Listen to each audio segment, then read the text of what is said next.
È la puntata numero 13 di Target, ma noi non siamo per niente superstiziosi, anzi sono convinto che sarà una bellissima puntata, come d'altronde anche le altre, e cade in un periodo particolare, ovvero ci lasciamo alle spalle il 25 aprile e ci apprestiamo a festeggiare il 1° maggio, due date importanti, la prima soprattutto per l'Italia, ma anche per l'Europa, credo, perché la liberazione dal nazifascismo e la lotta alla resistenza è italiana principalmente, ma coinvolge tutta l'Europa, e poi il 1° maggio invece, che è una festa mondiale, anche se in molte nazioni purtroppo non si può festeggiare.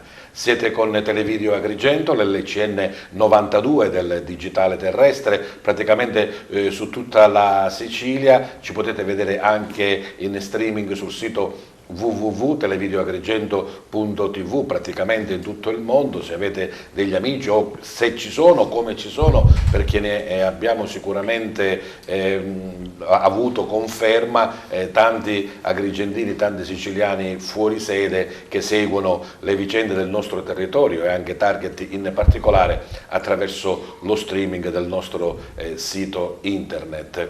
Oggi parleremo come al solito di argomenti che variano dalla cultura al sindacato, alla musica, allo sport, per dare la giusta voce, il giusto rialzo, ma anche l'amplificazione mediatica che il nostro territorio, le nostre realtà hanno con Target. E questa è la nostra forza, e questo è insomma quello che ci spinge ad andare avanti, ma soprattutto il vostro consenso. Bene, passo allora a presentarvi gli ospiti della puntata di questa sera. Iniziamo dalla mia sinistra. Con me c'è Margherita Orlando, lei è la vicepresidente dell'associazione Meno, nonché insomma una delle artefici del progetto dell'Agrigento Capitale Italiana della Cultura. Buonasera. Alfonso Buscemi è il segretario generale della CGIL di Agrigento. E poi questi tre bei ospiti che vedete con questo giallo evidenziatore sono gli appartenenti all'associazione Racing Team e alla scuola di ciclismo nella valle, che sono amanti della mountain bike. Uno è organizzatore ma anche pedalatore, mi pare, insomma, altrimenti insomma, ex pedalatore, pedalatore, e due invece sono delle bravissime ragazze che sono inserite proprio nel palmarès dell'ultima competizione che c'è stata qui ad Agrigento, la Coppa Italia giovanile di mountain bike.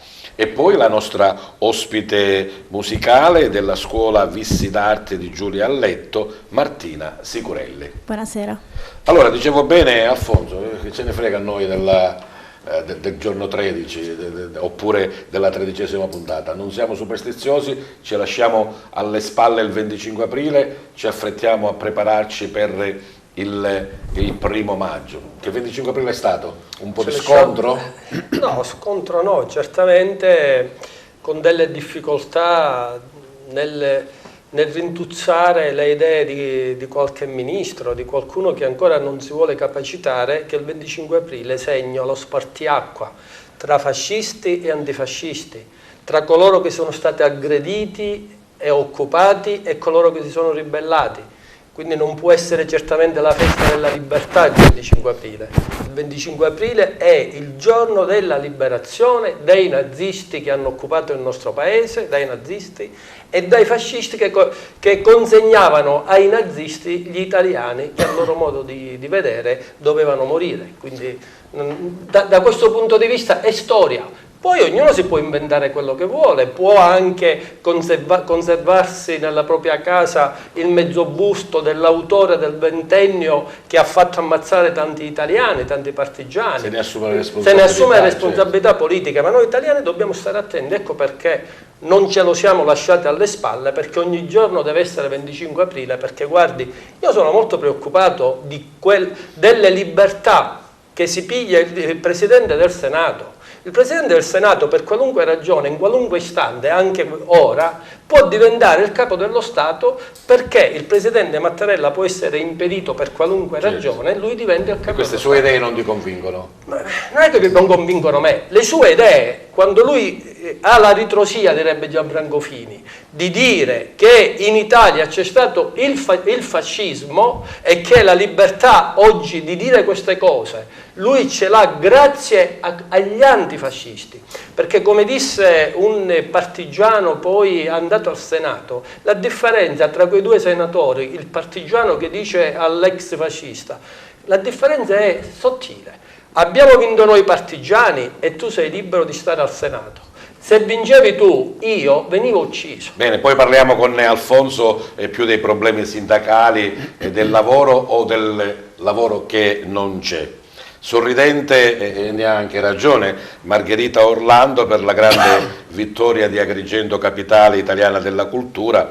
Tu sei stata insomma una delle artefici di chi ha lavorato giorno e anche notte, so. Giorno e anche notte, esattamente. Il sorriso non può mancare, perché ovviamente, ma non solo il mio, ma quello di tutta la città di Agrigento e di tutti gli agrigentini che oggi hanno riscoperto questo orgoglio nei confronti della loro città, dei loro monumenti, della loro bellezza. È un titolo meritato, sicuramente un titolo che celebra finalmente un percorso e un lavoro che è stato fatto su Agrigento. Abbiamo lavorato al dossier di candidatura come associazione Meno, come la mia associazione, che ha ricevuto l'incarico dal Comune di Agrigento appunto di redigere il dossier, e abbiamo portato al Ministero durante l'audizione il nostro progetto, la nostra visione Un dossier vincente. Un dossier vincente, diciamo, sì. Bene, ne parleremo durante il corso della trasmissione. Andiamo a conoscere i nostri amici in giallo evidenziatore. Perché Totò? Perché così vi vedono meglio per strada? La scelta del colore, cos'è? Ma il colore è un colore così vivo che subito mi ha colpito. Poi effettivamente quando andiamo alle gare o andiamo in giro, perché questa è una maglietta dopo gara, l'altra volta eravamo a Palermo, Viale della Libertà, così il giorno prima della gara, e i ragazzini erano subito individuabili in Via della Libertà a Palermo, quindi abbiamo fatto una scelta vincente. Ma Associazione Racing Team e Scuola di Ciclismo nella Valle. Sì, la Scuola di Ciclismo nella Valle è una scuola giovane, nasce 15 anni fa. Abbiamo una scuola giovanile dove ci sono ragazzini dai 4 anni in su fino ad arrivare ai 18-20 anni, ma anche più grandi. Imparano a pedalare. Abbiamo questa scuola nel sito dell'Ente Parco Archeologico, quindi per capirci bene dove c'è lo spazio Bonamorone ci ha dato in concessione l'Ente Parco un terreno. Lì pratichiamo appunto questa disciplina all'aperto in mezzo agli alberi di ulivo, di mandorlo. E i ragazzi rispondono bene. Ora ci stiamo sempre più impegnando, è il terzo anno che organizziamo la Coppa Italia Giovanile. Ne parleremo sicuramente di quello che è successo insomma, sì, proprio qualche giorno fa, e anche degli ottimi risultati che sì, la tua squadra ha ricevuto. Con te ci sono Eliscia e Serena, li conosceremo non solo dal punto di vista ciclistico ma anche un po' più personale scolastico, insomma, per vedere magari che cosa li spinge a praticare la mountain bike. Sì, fanno tanti sacrifici, perché la mountain bike, il ciclismo in genere, ma anche la mountain bike soprattutto, è uno sport molto di fatica. Essendo individuale devi essere tu sulla tua bicicletta a pedalare e fare un giro di quello che hanno fatto loro, perché loro hanno fatto questo percorso che già dovrebbero fare il prossimo anno, ma la federazione dice già facciamoli provare. È un percorso per... Evidentemente insomma, hanno fatto un buon allenamento. 3 km e mezzo con 150 metri di altimetria, è abbastanza... Approfondiremo questo discorso allora, Totò, con gli amici della mountain bike, e conosciamo anche Martina Sicurelli, dicevo nella presentazione, della scuola Vissi d'Arte di Giulia Alletto. Non solo cantante ma una musicista completa, insomma, che ti avvii in questo percorso anche di studio, Martina. Sì, diciamo che io ho iniziato a cantare sin da piccolissima, poi con il tempo ho deciso di iniziare a prendere delle lezioni di canto dal maestro Giulio Alletto, e da lì è stato un inizio senza fine. Ma oltre al canto c'è anche lo strumento, sì, perché tu frequenti il liceo classico ad oggi musicale. Sono 5 anni che studio con Giulio Alletto, che tra l'altro mi ha preparata per l'esame di ammissione al liceo classico musicale Empedocle, che tuttora frequento, e lì studio anche il pianoforte. Ho capito, quindi insomma, un artista e una cantante e una musicista completa. Avremo modo di conoscerti meglio e soprattutto di sentirti nelle tue esibizioni. Alfonso, che 25 aprile è stato ad Agrigento? Un buon 25 aprile, perché sotto la regia della prefettura, curata bene nei minimi termini, con una grande partecipazione, un contributo di tante associazioni, ma soprattutto ho visto che a differenza degli altri anni c'era tanta gente comune, quindi evidentemente questo clima che si respira nel nostro paese, anche ad Agrigento, è stato sottolineato con una partecipazione nel depositare la corona al milite ignoto e quindi con il messaggio del prefetto. Un 25 aprile apprezzato dalla nostra organizzazione, così come dai cittadini agrigentini, e credo che noi dobbiamo continuare a tenere alta l'attenzione, perché quello che sta succedendo anche in Europa, perché purtroppo da tanti anni le guerre noi le viviamo, seppur nel continente lontano da noi,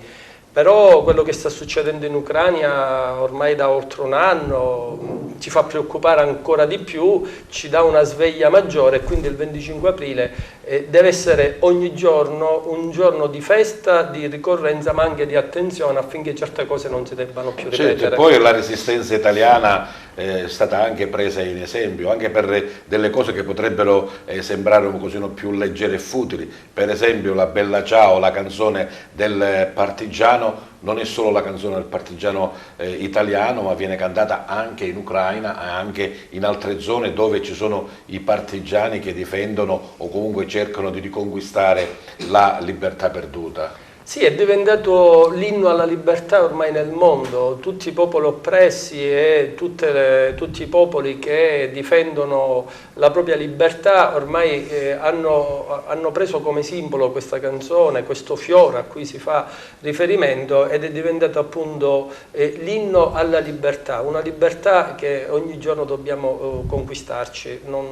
Nessuno si può illudere, prima ho citato alcuni esempi, che noi abbiamo ricevuto grazie al sacrificio dei nostri antenati questa libertà di dire, di pensare, di fare, di essere, di progettare il nostro futuro, e che qualcuno ce l'abbia messo per iscritto che resterà in eterno. No. O noi tutti i giorni teniamo conto di quello che è stato e di impedirlo con l'impegno civile, con l'impegno sociale, con l'impegno politico ove è necessario, tutti i giorni, oppure qualche mattina ci svegliamo e quello che vediamo per ora nelle fiction, ieri c'è stata una su Tina Anselmi per esempio, e quindi il ruolo delle partigiane, il ruolo delle ragazze che si sono ribellate ai papà che avevano legittima preoccupazione di non farli esporre, le famose staffette. Le staffette, e quindi noi dobbiamo stare attenti tutti, nessuno escluso, tutti, compreso quelli che guardano ancora disincantati, sì, però qualcosa di buono il fascismo l'ha fatto. No, il fascismo non ha fatto nulla di buono, perché quando ti privano della libertà di pensiero, di muoverti, non c'è nessuna cosa che ti può ripagare. Sicuramente. Avendo un sindacalista e poi insomma il segretario generale di un sindacato, si può spaziare e si può insomma parlare di diverse argomentazioni. Per esempio il sindacato è anche parte integrante del cartello sociale di Agrigento, che proprio tra qualche giorno si incontrerà per parlare di AICA e parlare di acqua. Sì, con orgoglio posso ricordare qualche battaglia fatta dal cartello sociale con i nuovi segretari generali di CGIL e Cisle Willy, perché entrambi siamo stati eletti 3-4 anni fa, e con la preziosa e importante collaborazione di Don Mario per l'ufficio della pastorale sociale ci siamo concentrati su alcuni temi delicati, importanti, quelli che si devono portare a termine con un risultato positivo, piuttosto che perdere, perché poi ognuno di noi fa il proprio mestiere tutti i giorni con le proprie organizzazioni, ma su alcuni temi noi abbiamo assunto la responsabilità come cartello sociale di portarla avanti. È nota la famosa marcia ad Agrigento, perché ad Agrigento storicamente da 78 anni, quindi visto che siamo in tema di 25 aprile, è stato sempre difficile mettere 50 persone insieme per scioperare, manifestare, rivendicare un proprio diritto. Nel tempo si ricordano le marce sulla pace e sull'acqua che non c'era da mesi, no? E che non riuscivamo a portare in piazza gente, mentre per quella manifestazione, per rivendicare il diritto alle infrastrutture viarie, ha portato a risultati eccezionali. Ne dico una su tutte: il ponte Petrusa, da 15 anni fermo, è abbandonato. La grande manifestazione che c'è stata. E poi il secondo punto che noi avevamo in agenda è AICA. Ma AICA domani saremo in prefettura, ma voglio fare un passo indietro, perché quando viene arrestato l'imprenditore che gestiva il servizio idrico pubblico, lì quando si insediano i sindaci, la prima cosa che volevano fare per dare una risposta anche al deficit economico che c'era, per dare un segnale rispetto al costo esoso, la cosa che si volevano ingegnare era il licenziamento di centinaia di lavoratori. Poi quel servizio senza quei lavoratori non avrebbe potuto esserci e funzionare. Non difettava per i lavoratori, difettava per la gestione. Esatto, e lì noi siamo riusciti a bloccare quei licenziamenti, perché abbiamo detto, al di là di come sono state fatte quelle assunzioni, quel personale c'è e ha diritto a lavorare, ha diritto a guadagnarsi di che vivere. Abbiamo bloccato quei licenziamenti, tant'è che poi nel tempo, oggi il tempo è galantuomo, ci dà ragione, perché nel frattempo ancora con l'avvento di altri 3 comuni dentro AICA c'è bisogno di personale, altro che licenziare. Domani, lui dice domani, io dico giovedì perché magari poi chi sente la nostra replica fuori della domani è già trascorso. Ecco, giovedì il 27 avete questo incontro. Giovedì 27 avremo un incontro in prefettura con il presidente dell'ATI e il presidente dell'assemblea dei sindaci, proprio per fare il punto della situazione rispetto anche alla difficoltà che c'è stato nell'ultimo periodo di incomprensione. Litigavano i sindaci con il consiglio di amministrazione, che è stato fatto fuori, che poi hanno nominato un commissario e che nei giorni scorsi hanno eletto un nuovo CDA che, rispetto agli impegni degli uomini eletti, e quindi senza voler dare giudizio sulle persone, perché giudizio noi siamo abituati a darlo nel merito del lavoro che fanno, è un CDA politico. Però siamo preoccupati perché c'è stata una lottizzazione, di questo si tratta.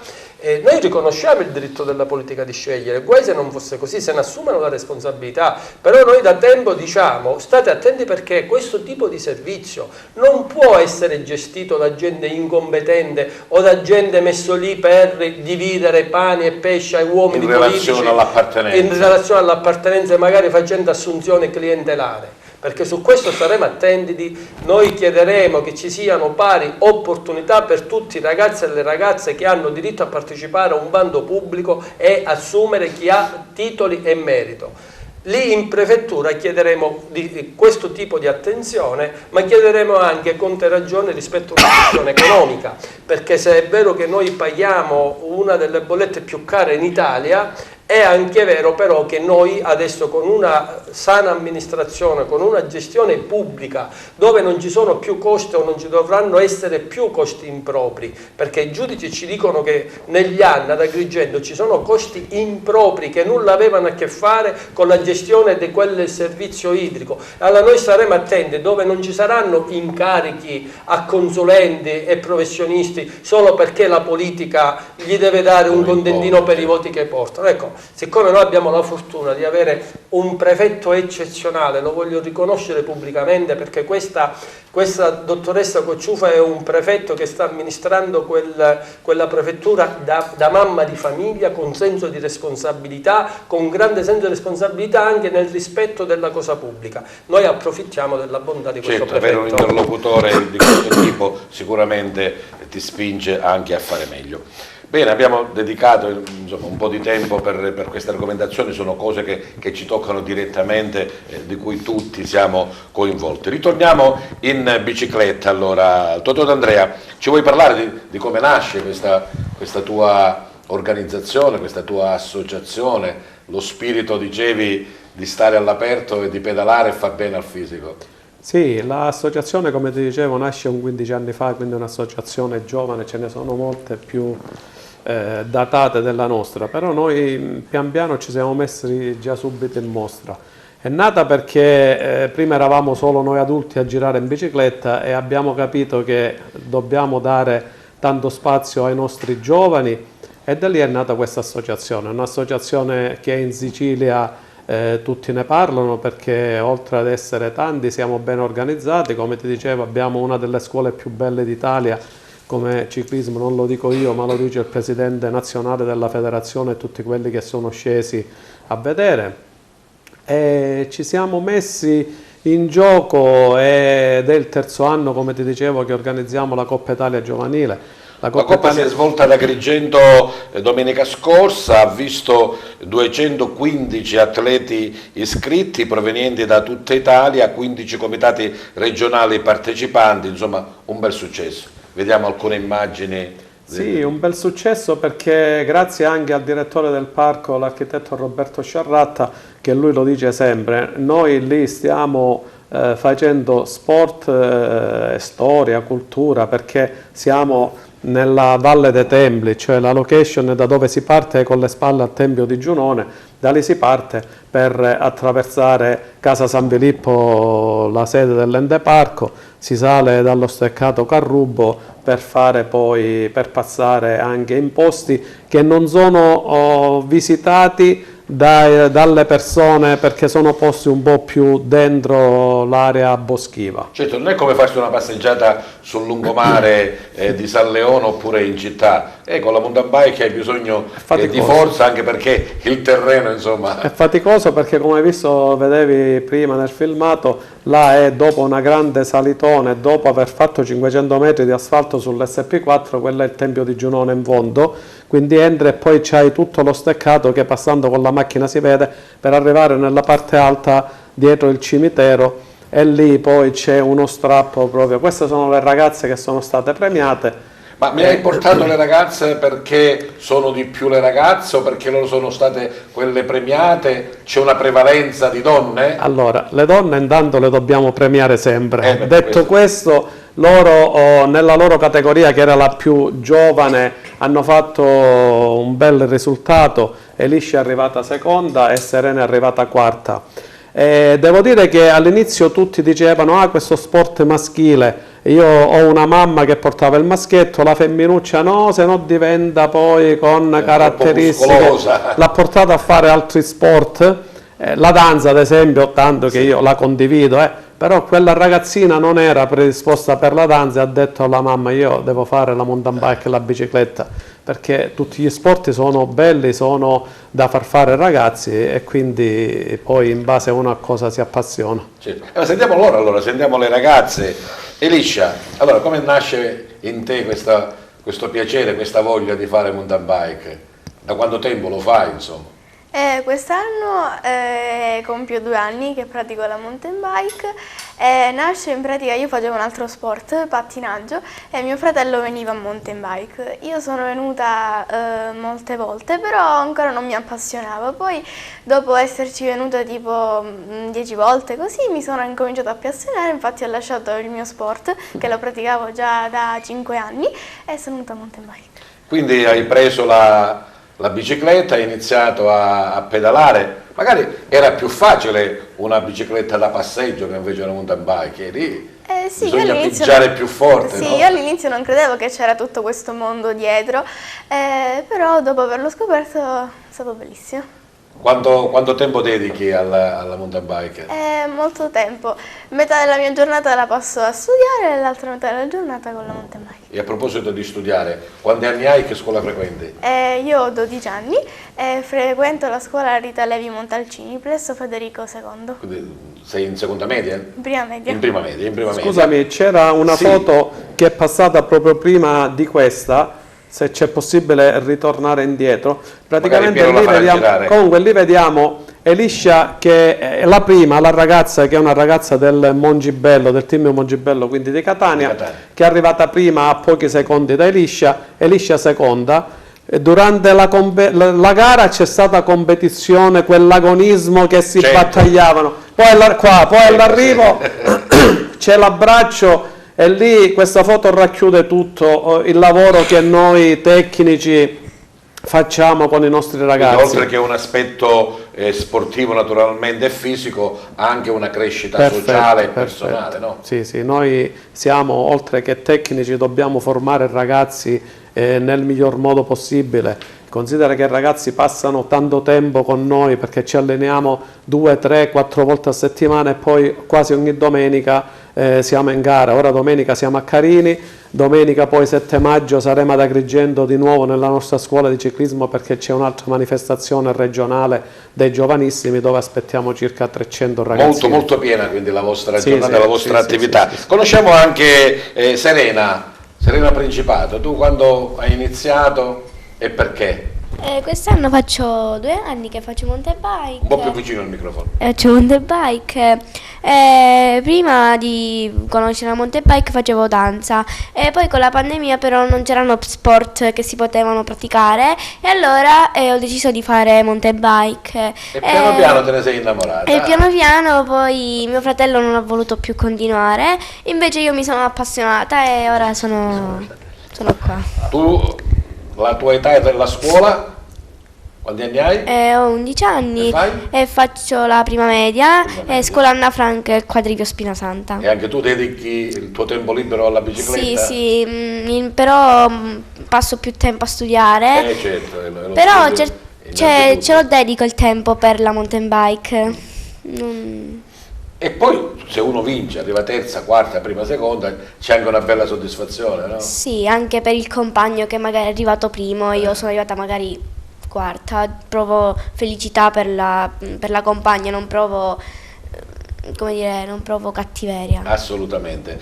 Totò, naturalmente l'agonismo può portare anche, diciamo così, non dico a un professionismo, ma a un impegno più serio nelle gare, no? Sì, noi abbiamo lanciato per esempio Matteo Amella, che ora è un professionista che corre su strada, quindi ha iniziato con noi quando aveva la loro età, poi pian piano crescono e i ragazzi, se capisco che vogliono continuare e fare anche della loro vita questa, cioè fare la professione, il ciclismo, abbiamo preso contatti e ora Matteo vive al nord, di San Biagio Platani, e vive al nord e si allena con una squadra, corre per una squadra professionista. Quindi io dico sempre, la prima cosa è lo studio, poi dopodiché ci andiamo a divertire tutti in bici.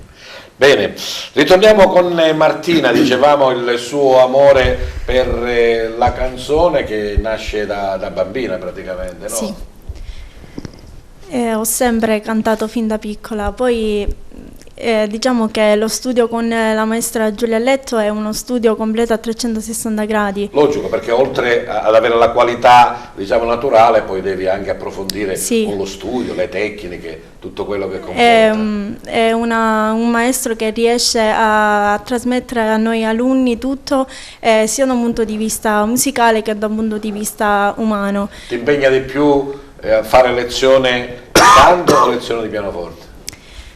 Diciamo che il canto mi piace di più rispetto al pianoforte, però cerco di equilibrare entrambe le cose. E possono camminare anche di pari passo, no? Certo. Bene, la prima canzone che ci farei sentire allora? Adesso vi farò ascoltare un brano di Nina Zilli dal titolo Per sempre, che parla di un amore che vorresti non finisse mai. Bene, allora conquista il centro del nostro studio a Target Martina Sicurelli con Per sempre.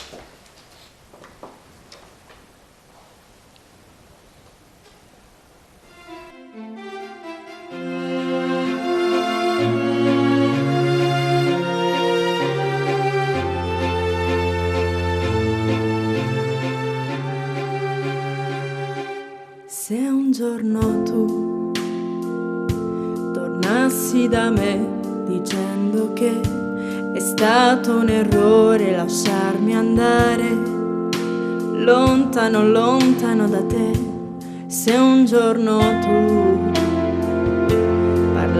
pensi di me dicendo che sono il tuo rimpianto e non riesci a dormire, allora ti direi stavolta sarebbe per sempre. Non importerebbe niente se le parole tue mi hanno fatto male, ma tanto vale che stavolta sia per sempre, perché l'orgoglio in amore è un limite che sazia solo per un istante e poi torna la fame. Se un giorno tu sentissi che c'è qualcosa che non ti sai spiegare, non ti lascia andare, non chiedere a me, neghi la verità. Ora che non ti serve piangere, puoi lasciarti cadere, dimenticare, non basterà, ma illudimi che sia per sempre. Non importerebbe niente se le parole tue mi hanno fatto male, ma tanto vale che stasera non cedo a niente, perché se perdo in amore perdo te, che accendi il mondo per un istante e poi va via la luce. E so che è stupido pensarti diverso da ciò che sei realmente, di quello che ho dato non ho avuto indietro neanche quel minimo per cui valga la pena di star male mentre affoghi nei tuoi errori, e cerco di capire l'irrefrenabile bisogno di cercare amore in quel terreno che è fertile neanche a morire, e invece di morire ho imparato a respirare per sempre. Yeah. Le parole tue mi hanno fatto male, ma tanto vale che stavolta non dirò niente, perché l'orgoglio in amore è un limite che sazia solo per un istante e poi torna la fame.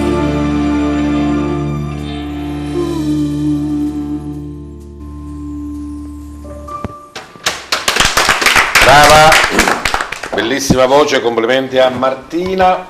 E ritorniamo con i nostri ospiti. Margherita, ci vuoi un po' accennare di questa tua associazione Meno? Meno, sì, associazione Meno, che sta per Memorie e Nuove Opere, è un'associazione che è nata nel 2019 a Palermo, e nasce come spin-off dell'esperienza vissuta a Palermo nel 2018 di Capitale Italiana e Manifesta. Insieme a Roberto Albergoni e a Carla De Amico, che sono i miei soci, Roberto Albergoni il presidente e Carla, lavoriamo oggi su progetti culturali, fra le varie attività portate avanti. Ricordiamo che l'associazione è nata poco prima dell'inizio dello scoppio della pandemia, quindi nel 2020 è stato un anno difficile per tutti. Il blocco subito. Ci siamo dati il blocco, ma non ci siamo fermati, abbiamo iniziato a lavorare ovviamente sulla progettazione culturale, bandi europei, abbiamo avviato anche un piccolo evento che si chiama Art Rethink Transformation, abbiamo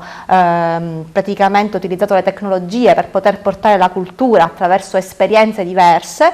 Fra le varie attività che portiamo avanti, una biennale a Palermo giunta alla terza edizione che si chiama BAM, Biennale Arcipelago Mediterraneo, è un corso di drammaturgia applicato allo spazio finanziato dal FUS, dal Ministero, un corso triennale, e poi i progetti culturali complessi, come ad esempio la scrittura del dossier di candidatura di Agrigento Capitale della Cultura 2025. Col senno del poi, insomma, e respirando soddisfazione naturalmente perché la nomina, la designazione è arrivata, secondo te qual è stato quel quid in più, insomma, che ha fatto vincere Agrigento? Cioè Agrigento, sì. È Agrigento che ha fatto vincere Agrigento. E Agrigento è il nuovo racconto che abbiamo voluto portare sul tavolo della Commissione. L'abbiamo ripetuto più volte, la città di Agrigento insieme al suo patrimonio monumentale, materiale e immateriale, è sicuramente la sua comunità che abbiamo voluto portare, non soltanto quindi i templi, ma anche questa nuova connessione che la città e la valle stanno vivendo oggi. La comunità di Agrigento ha riscoperto questo patrimonio, il valore di questa esperienza. Per esempio l'associazione del ciclismo è una testimonianza di quello che noi vogliamo raccontare. La valle non soltanto monumenti, ma tutta una serie di percorsi e di attività connesse che oggi permettono di avere un'offerta turistica differenziata e poter attirare nuovi flussi. Certo, poi c'è qualcuno che dice che entro il 2025 dobbiamo un po' riattivare le infrastrutture, dobbiamo rendere la città un po' più pulita, dobbiamo fare insomma qualcosa per renderla più ospitale e appetibile, però forse questo appunto di essere capitale della cultura ci spinge a fare bene e a fare subito, no? Certo. Questo, il titolo è una scommessa, ovviamente, ed è un percorso, si inizia oggi a lavorare per il 2025, non soltanto quindi sull'offerta culturale, ma sull'offerta turistica, sull'accoglienza del turista, quindi adesso dobbiamo tutti rimborcarci le maniche e lavorare insieme per poter mostrarci nel miglior modo possibile. D'altronde l'accoglienza ad Agrigento è di casa, quindi dobbiamo lavorare tutti insieme. Una specie insomma di cartello sociale come quello che hanno fatto i sindacati, la Chiesa e le altre associazioni, per far sì che tutti assieme possiamo mettere ognuno il nostro tassello in questo mosaico veramente bello. Sì, sicuramente deve essere un progetto corale, un progetto di tutta la città, di tutte le istituzioni culturali e non solo, perché quell'anno Agrigento vivrà da capitale, quindi da regina, e avrà un'attenzione mediatica importante. L'abbiamo visto già durante questo mese, i passaggi al TG2, i giornali pieni della nostra città sicuramente produrranno effetti non soltanto prima del 2025, è quello che noi immaginiamo, ma quello che noi auspichiamo è che gli effetti durino a lungo, quindi dopo il 2025, perché sicuramente il 2025 sarà un anno importante, ma la scommessa è il 2026, il 2027 e mantenere degli standard all'altezza. Tu parlavi poco fa, facevi diciamo, il paragone o comunque il richiamo a Palermo. Certo, con le dovute differenze naturalmente, Palermo è la città più grande, è il capoluogo della regione, come Agrigento ha molte cose belle di suo, ma Capitale Italiana della Cultura ha portato reali benefici? Io ho lavorato a Palermo, ho avuto l'onore di poter lavorare nell'ufficio di coordinamento di Palermo Capitale Italiana della Cultura per un anno del 2018, un'esperienza per me altamente formativa, e ho potuto vedere dal vivo direttamente l'effetto che la nomina a Capitale della Cultura ha prodotto sulla città, non soltanto in termini di flussi turistici, ma anche di relazioni, di facilitazione delle relazioni fra le istituzioni culturali. Avevamo un unico cartellone di eventi, un sito internet dove si poteva visionare tutto quello che succedeva in città, cosa che prima di allora non era stato mai fatto, una cosa semplice. Però forse l'idea del titolo aveva portato a unire le forze, in termini di ricaduta mediatica, in termini di ricaduta di passaggi quindi sia mediatici è stato importante, e i benefici di Palermo, su Palermo ancora oggi sono presenti, la città ha un nuovo volto. Perché fai così? No. No, sei negativo? Sei negativo? No, non sono per niente negativo. No, io non capivo bene se facevi così con la testa dall'alto in basso o da destra a sinistra. Annuivo perché... alcune cose le annuivi, altre cose... la dottoressa ci ha spiegato bene come si può avere tanto da questo riconoscimento che c'è stato, e di come però noi abbiamo grosse difficoltà. Per esempio, lei parlava di un cartello sociale all'interno, dentro questa associazione che ha avuto il grande merito a mo' di paragone, e la capacità, a mo' di paragone, sì. Che però, se io fossi il sindaco, non tenderei più un istante a chiamare tutte le forze sociali, imprenditoriali, associazioni, per dire: signori, facciamo un tavolo, ognuno ci metta un'idea e ognuno faccia qualcosa. Squillare le campane per assolutamente sì, assolutamente sì, perché c'è solo l'interesse di chiunque possa partecipare a dare un contributo.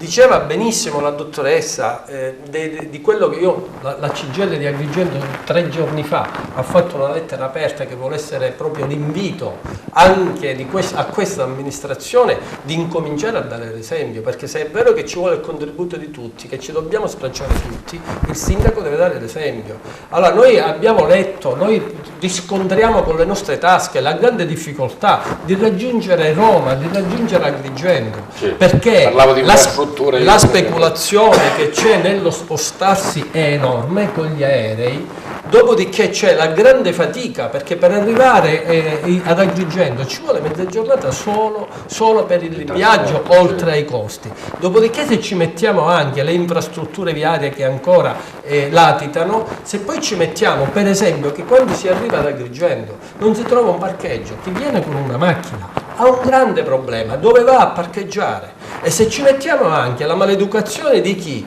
parcheggia a doppia, tripla fila, e quindi è chiaro che il turista quando va via dice sono andato a finire a Beirut e non una città capitale della cultura. Ma per questo io dicevo poco fa appunto che questo stimolo del 2025 ci deve portare in questi 2 anni ad accelerare, a correre. È un acceleratore. Ci vuole un acceleratore e quindi mettiamo tutte le risorse insieme e di conseguenza continuo. Se un turista arriva ad Agrigento e poi deve andare alla Valle dei Templi, con quali mezzi? Noi abbiamo ancora mezzi di trasporti pubblici che sono peggio di quelli dell'Africa, non si sa se passano, quando passano, come passano.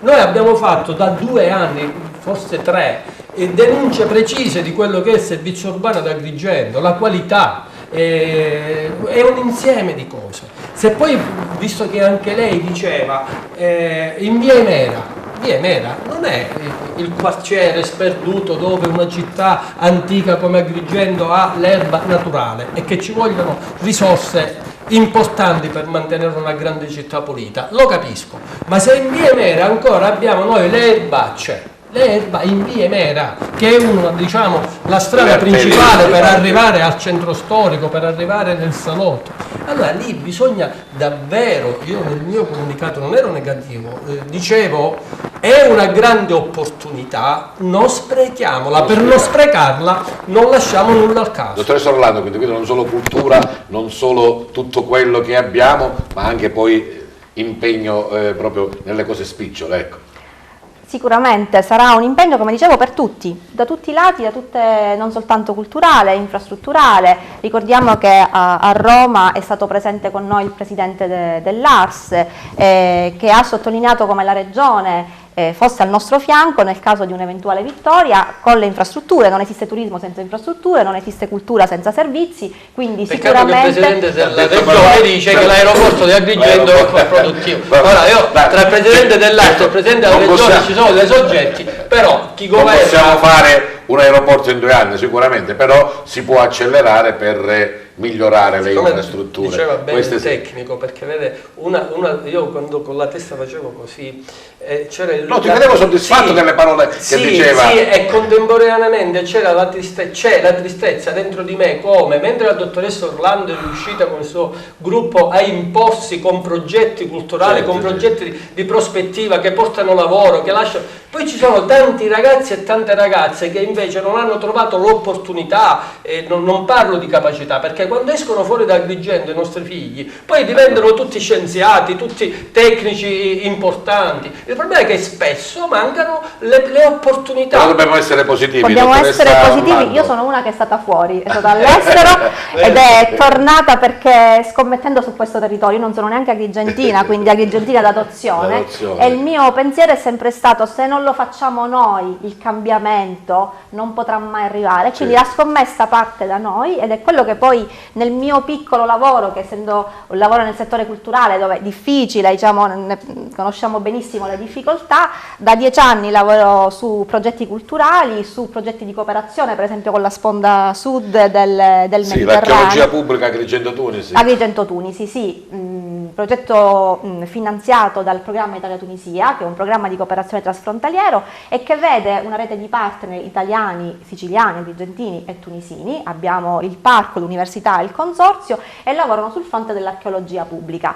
Il parco negli ultimi anni ha investito e ha improntato la sua gestione al tema dell'archeologia pubblica, ovvero all'apertura a servizi che non sono necessariamente connessi alla conservazione, ma tutta una serie di temi come la didattica per i bambini, lo scavo aperto, gli eventi nella valle, che hanno permesso di poter offrire nuove opportunità di lavoro a questi giovani che, immaginiamo un giovane archeologo specializzato nella didattica o nella comunicazione, che oggi può trovare lavoro. Il progetto si occupa di formazione per creare appunto queste nuove figure professionali e connettere il mondo dell'offerta e della domanda, perché molto spesso il problema del lavoro è questo, il fenomeno del mismatching, ovvero questo disallineamento fra offerta e domanda, che spesso le persone che noi formiamo non sono necessariamente quelle che il mercato richiede in quel momento. Quindi è un'esperienza virtuosa che va a concludere nel mese di giugno. Dal lato tunisino abbiamo anche dei partner importanti che sono l'Agenzia di Valorizzazione del Patrimonio, quindi l'agenzia che gestisce tutti i siti archeologici tunisini, il sistema anche della conservazione e dell'università. Quindi sono esperienze importanti. Agrigento è coinvolta in esperienze importanti internazionali. Parlavamo del dossier, la visione che c'è stata sul progetto di Agrigento è stata questa visione internazionale. Sono 44 progetti, 17 sono internazionali e sono tutti artisti che hanno scelto di venire a lavorare qui. Non sono progetti che noi abbiamo preso e che verranno replicati come se fossero copiati, no? Vengono aspettati ad Agrigento. No, sarà un lavoro site specifico, che lavoreranno con noi, hanno scelto di venire qui, e grazie allo sguardo di questi artisti internazionali poter riuscire anche a rompere quell'isolamento che spesso noi viviamo, questo sentimento di essere un po' lontano da tutti, no? Il centro è Roma, siamo sempre in periferia. In realtà quell'anno forse la periferia diventa centro. Se spostiamo il baricentro siamo al centro del Esatto. Mediterraneo. Esatto. No, io questo lo vedo anche in quelle cose che ha detto Alfonso Buscemi, ci vedo anche positività, certo un po' di rabbia, ma positività nel senso di dire facciamo.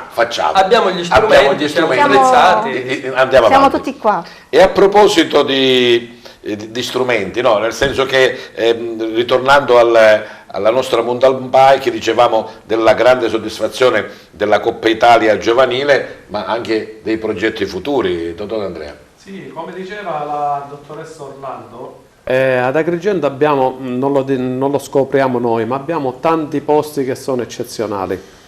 Ad esempio noi con la nostra mountain bike, visto che giriamo sempre in territori, cioè ci sono tanti posti che si possono valorizzare, ma di tanto. Ad esempio con la bicicletta noi da qui ti sposti Punta Bianca fino ad arrivare al castello di Palma di Montechiaro, scendendo Calavicinzina. Per non parlare, che l'ho detto sempre, lo dico c'è un turismo in bike? Ma sì, c'è turismo, però essendo che non c'è quella coordinazione, che quindi sto vedendo che ora quella cooperazione si può fare. Ad esempio a San Leone noi abbiamo un boschetto di Maddalusa che è una bomboniera abbandonata, e io ci sono andato lì lo scorso anno e là io ho tracciato un percorso da fare a piedi o in bicicletta, addirittura come ciclocross, perché se noi andiamo a vedere fuori dall'Italia ci sono percorsi di ciclocross, che gare nazionali, che ti passano proprio dalla battigia. Lì io già ho disegnato, ci sono stato, ho tracciato, ce l'ho in mente, lo vorrei realizzare, però a volte poi ti fermi, ti blocchi perché non c'è quell'appoggio da parte degli enti che ti danno una mano d'aiuto, ma non una mano d'aiuto economica, perché noi possiamo fare tutto da soli. Per fortuna abbiamo qualche sponsor che ci finanzia e quindi possiamo realizzare un'apertura organizzativa o comunque un'apertura di disponibilità. Disponibilità, perfetto, perché là non è che ci può andare solo, cioè abbiamo la pista ciclabile a San Leone, che non è una pista ciclabile, lo sappiamo tutti, è inutile fare critiche e polemiche inutili, Però là a Maddaluse tu ci puoi andare o con la tua bicicletta o a piedi, ti vai a fare il giro, scendi dalla parte finale del boschetto, vai in spiaggia, risali dalle dune, perché io già dalle dune naturali che ci sono, che già era andato alla soprintendenza per andare a vedere i passaggi questo che si potrebbe essere possono attrattivo fare. anche Ma sicuramente per sì, venire... il presidente del comitato Lombardia della Federciclismo, che è per 3 anni che scende, mi ha detto peggio per chi non viene ad Agrigento, cioè non sa cosa si perde. Sono stati 3 giorni, noi abbiamo portato turismo per 3 giorni, perché per 3 giorni considera 220 atleti, tutti minorenni, quindi accompagnati da genitori, tecnici. Vedi che il movimento che c'è stato ad Agrigento di alberghi e così via. Quello del Veneto, quando se n'è andato, ieri proprio mi ha mandato un video ricavato sul nostro video di presentazione che avevamo fatto con Capitale, Agrigento, Cultura 2025, poi il nostro video si vedeva nel tempo e poi la bicicletta. Lui ha preso la parte iniziale e ha messo poi le immagini della sua gara, dei suoi atleti, e ha detto grazie Agrigento per quello che ci avete fatto. Ci fa piacere questo. Elisha, ma per te la mountain bike è solo così, insomma, per mantenerti in forma, per fare delle passeggiate, o man mano che va avanti potrebbe anche diventare uno sport agonistico? No, per me man mano che vado avanti sempre miglioro e lo vorrei continuare così, per sempre migliorare e diventare sempre più forte. Mister D'Andrea, sono atlete già formate o ancora, insomma? Tu considera che l'anno scorso loro, cioè loro due più tutte le altre che fanno parte dell'endurance giovanissimi della squadra, sono stati campioni regionali, quindi Agrigento è stata la squadra campione regionale. Ed Elisha, abbiamo già le basi per... Elisha è stata con altri 3 ragazzini, ha fatto il team relay che sarebbe la staffetta in mountain bike ed è stata selezionata, siamo stati in Toscana a fare la finale nazionale del trofeo Kinderconi. Ora abbiamo altri 4 ragazzi che hanno passato la finale e quindi devono fare la semifinale, devono fare la finale regionale e vediamo cosa succede. Serena, anche tu vuoi continuare magari come professionista della mountain bike o solo così per mantenerti in forma? Se in futuro sarò in forma, sì, continuerò. Sì, penso di proprio. Ti piace? Sì. Professionista della bicicletta. Mi appassiona questo sport. E invece con la scuola? Allora, con la scuola... Sincera. Sì, dai, vado bene, non vado così che male. Di più? Educazione fisica. No, ma scusami, anche perché loro lo sanno che se vanno male a scuola non possono venire a fare sport. Ecco, la bicicletta, si ferma, prima la scuola e poi c'è tempo per pedalare. È giusto, per questo, come dicevamo all'inizio, non solo preparazione e quindi benessere fisico, ma sicuramente anche costruire la persona come cittadina, come donna, come tutto. Ma guarda, loro ad esempio facendo la gara la domenica, il sabato e tutta la settimana devono seguire un'alimentazione particolare, perché sennò poi non pedali. È come la macchina che non mette il carburante. Energia non ce n'è poi. Il sabato sera, appena sono più grandi che iniziano già le prime uscite, e il sabato sera si fa a letto presto oppure si parte prima per secondo dove deve andare, perché se vai a Messina alle 10 la domenica mattina devi fare la gara, il sabato si parte. Certo. E quindi vengono meno tante cose che fanno i giovani. Se fumano non possono pedalare, ma vengono in più altre, ecco. Sì, ma loro infatti dico che crescono sicuramente bene ed in forma e nello stesso tempo si divertono e fanno un'attività sportiva che è bellissima. Dimmi Serena, prendi il microfono. Allora, come ha detto Totò, se i ragazzi devono anche vedere il futuro. Se un ragazzo è appassionato alla mountain bike deve ovviamente scartare delle cose che ragazzini che non fanno sport fanno, ma se tu questo sport ti piace puoi rinunciare a qualsiasi cosa. Certo, devi seguire una linea che dice il tuo maestro. Brava veramente Serena. Segretario, abbiamo parlato del 25 aprile e ci apprestiamo al 1° maggio. Che festa del lavoro sarà, anche perché ho sentito i segretari generali nazionali dicendo che hanno voluto indicare lì nella giornata del 1° maggio l'articolo 1 della nostra Costituzione, perché vogliono ribadire che è il lavoro che ha fatto la Repubblica, è il lavoro che va avanti, un lavoro che ultimamente sta venendo meno. L'Italia è una Repubblica fondata sul lavoro. E quindi poniamo l'accento quest'anno più che mai, perché purtroppo sono anni che noi denunciamo il 1° maggio la difficoltà di festeggiare per la mancanza di lavoro, specie dalle nostre parti, mentre in Italia oggi la mancanza di lavoro accomuna un po' tutti, nel meridione, in Sicilia, purtroppo l'abbiamo registrato anni prima questa difficoltà. Non è un caso che i nostri paesi si svuotano. Cioè noi perdiamo migliaia e migliaia di giovani e negli ultimi tempi non più giovani, cioè gente miei coetanei, prossima ai 60 anni, che stanchi e avviliti... Ce ne davo di più, no, non scherzo. Sì, no, ne ho fatti solo 59, quindi, ma stanchi e avviliti di rincorrere piccoli lavoretti se ne vanno e emigrano nelle fabbriche del nord. Quindi nel denunciare la mancanza del lavoro quest'anno noi purtroppo abbiamo problemi ancora altrettanto gravi, perché non c'è solo il vuoto del lavoro, ma c'è un lavoro precario, c'è un lavoro povero. Quindi il vuoto che si è creato è enorme, la gente scappa, i giovani se ne vanno, incominciano a uscire fuori persino nello scegliere l'università, perché in prospettiva capiscono che dipende da dove ti fai l'università, ti viene più facile essere già inseriti in un contesto sociale e economico e quindi rimani al nord. Ma oggi abbiamo anche un lavoro precario, cioè la sera la gente va a dormire e non sa se all'indomani ha un lavoro, e il governo proprio nei giorni scorsi fanno una normativa che consentono di nuovo il reintegro dei voucher, cioè ti danno un bigliettino e questa è la tua paga, il tempo determinato senza più causali, cosa che persino avevamo rischiato la condanna della Comunità Europea con i lavori a tempo determinato all'infinito. Quindi un lavoro precario, che non dà serenità, che non dà prospettiva. A chi a questo governo dice che non ci sono i figli, a parte che i figli non si fanno se gli dai 100 euro, bisogna dare tutte le condizioni di serenità, che sono gli strumenti, che sono gli asili nido, che è il lavoro, un contesto di servizi sociali.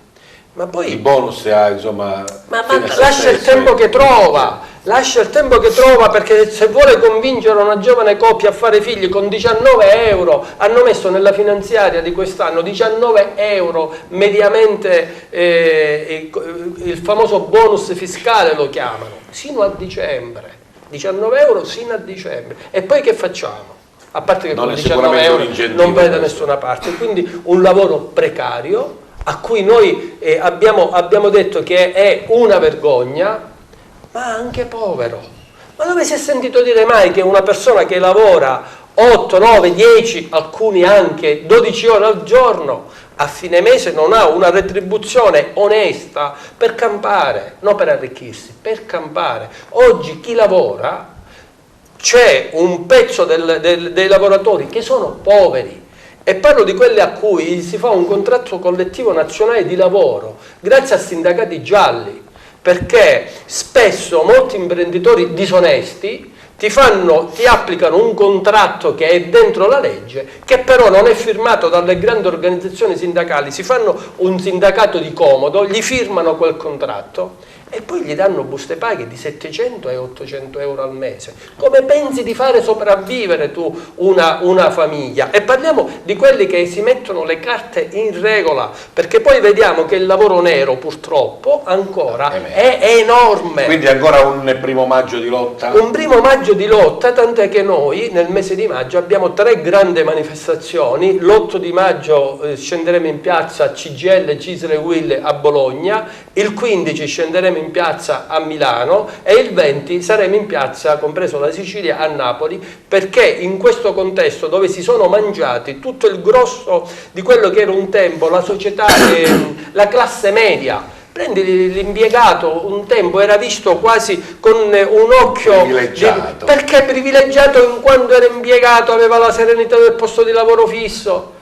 Oggi questa fascia è stata risucchiata e chi ha 2 o 3 figli rientra, secondo la statistica, persino dentro la soglia di povertà, perché ci sono stipendi anche nel pubblico con 1.200 euro e già sono fortunati rispetto a chi nel privato è 800 euro, che però non riesce più a sopravvivere. Ecco perché un 1° maggio triste, ma soprattutto, dice bene lei, di lotta. Di lotta. E anche un 1° maggio allegro, c'è il concertone di San Giovanni, insomma, quello ci fa un po' così. Ma non solo, anche la tradizione in provincia, noi faremo anche quest'anno, finalmente dopo i 3 anni a Raffadali, dove c'è una grande tradizione del comizio finale di CGIL e Cisle Guidi. Ma non solo, ma anche di divertimento, credo che ci siano vibrazioni. Ecco, dopo il comizio, che certamente non sarà un divertimento perché denunceremo le cose di cui ho parlato prima, ma poi ci sarà anche il comizio che l'amministrazione metterà, il concerto che l'amministrazione sta organizzando. Bene, se abbiamo, ridendo e scherzando, si dice, trascorso la nostra ora, e spero che insomma le argomentazioni che vi abbiamo proposto sono state di vostro interesse e ci avete insomma seguito nel nostro percorso. Prima di passare ancora il microfono a Martina, voglio dire ai miei ospiti che nel salutarci a fine trasmissione a Target, se non lo sapete ve lo dico, non è che si fa grazie, arrivederci, grazie, buonasera, no, si fa la foto di ricordo. Troppo, la foto si farà sempre, ma è troppo riduttivo dire grazie, quindi nel salutarmi più tardi dovete farlo, non lo so, con un pensiero, con un buon proposito, con una frase, con una citazione, ma anche voi ragazze con, ripeto, un proposito su quello che può essere il vostro futuro, il vostro percorso di studi o nello sport. Intanto ritorniamo di nuovo a Martina, che scegliendo il liceo musicale credo che la musica e il canto potrebbero essere il tuo futuro lavorativo, no? Sì, tralasciando il fatto che la scuola che frequento ci prepara a 360 gradi per tutto, per continuare. Io ho fatto il vecchio classico, quindi diciamo... Sì, quindi penso, sono più che sicura di continuare gli studi, magari andare al conservatorio, specializzarmi in qualcosa sempre inerente alla musica. Settore, ecco. Sì. E la canzone, la prossima che ci fai ascoltare? Adesso vi farò ascoltare un brano di Fiorella Mannoia dal titolo Che sia benedetta, che è un brano a me molto caro in quanto molto importante, che ha come tema principale i valori della vita.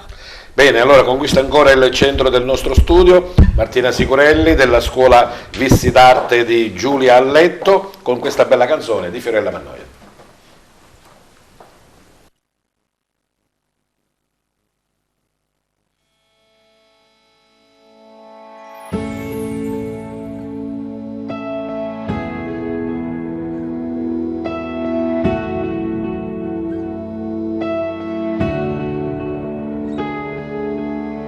Ho sbagliato tante volte nella vita, chissà quante volte ancora sbaglierò, in questa piccola parentesi infinita. Quante volte ho chiesto scusa e quante no, è una corsa che decide la sua meta. Quanti ricordi che si lasciano per strada, quante volte ho rovesciato la clessidra. Questo tempo non è sabbia ma è la vita che passa, che passa, che sia benedetta. Per quanto assurda e complessa ci sembri, la vita è perfetta. Per quanto sempre incoerente e testarda, se cadi ti aspetta. E siamo noi che dovremmo imparare a tenercela stretta, a tenersela stretta. Siamo eterno, siamo passi, siamo storie, siamo figli della nostra verità. E se è vero che c'è un Dio non ci abbandona, che sia fatta adesso la sua volontà.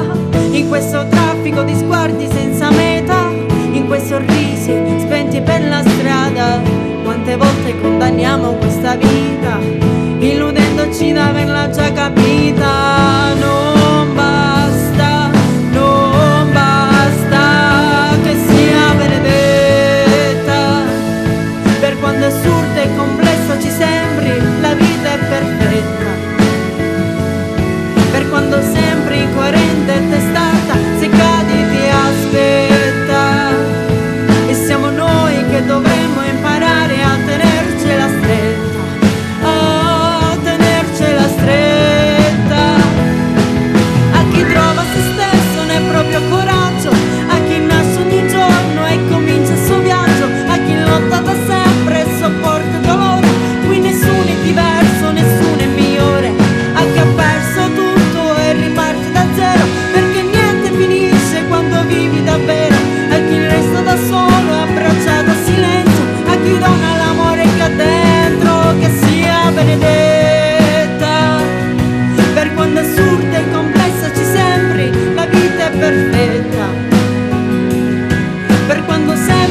Martina Sicurelli, iniziamo proprio con lei, con i saluti, ringraziando sempre della collaborazione Giulia Alletto e la sua scuola Vissi d'Arte. Martina Sicurelli, grazie della presenza e della partecipazione, il tuo saluto.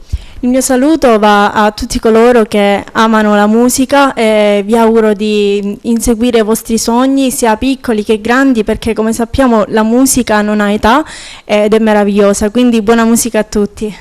Grazie della presenza e partecipazione e buona pedalata a Serena Principato. Serena, il tuo saluto. Grazie, saluto tutti coloro che amano la mountain bike come me e sperando che un giorno possano partecipare a un grande evento di mountain bike. Grazie della presenza e della partecipazione e buona pedalata anche a Eliscia Fiorello. Grazie a tutti, saluto anche io coloro che faranno parte anche della mountain bike e sono felice per loro e gli dico di inseguire i propri sogni. Grazie a Totò D'Andrea, l'organizzatore della Coppa Italia Giovanile Mountain Bike, ma anche questo grande artefice di questa bellissima realtà che è la scuola di ciclismo nella valle. Sì, buonasera a tutti. Io vorrei vedere sempre più ragazzi fare attività sportiva in modo da crescere sani e avere più carattere, perché spesso vedo che molti genitori, alcuni non molti, alcuni genitori non hanno mai il tempo per accompagnare i figli a praticare le discipline sportive, qualesse siano. Io non vado a patteggiare né per la mountain bike né per il calcio, ma di far fare sport, perché lo sport forma, lo sport fa crescere bene. Grazie al segretario generale della CGIL di Agrigento, Alfonso Buscemi. Abbiamo parlato del 25 aprile e del 1° maggio, quindi il mio augurio, la speranza, il sogno, l'auspicio che si possa avere pace nel mondo e si possa applicare in maniera compiuta l'articolo 1 della nostra Costituzione, un lavoro per tutti. Grazie alla vicepresidente dell'associazione Nemo, ma anche di quella insomma, che ha preparato, ha contribuito con grande forza ad Agrigento, capitale della cultura, Margherita Orlando. Grazie a tutti e mi piace salutare ricordando l'etimologia greca della parola crisi, che viene dal greco crino, che vuol dire scegliere, setacciare, quindi forse sta a noi scegliere verso quale futuro vogliamo andare. Grazie a voi della presenza e partecipazione a Target e grazie soprattutto al nostro gentile pubblico che anche questa volta ha avuto la bontà di seguirci. Buona serata a tutti.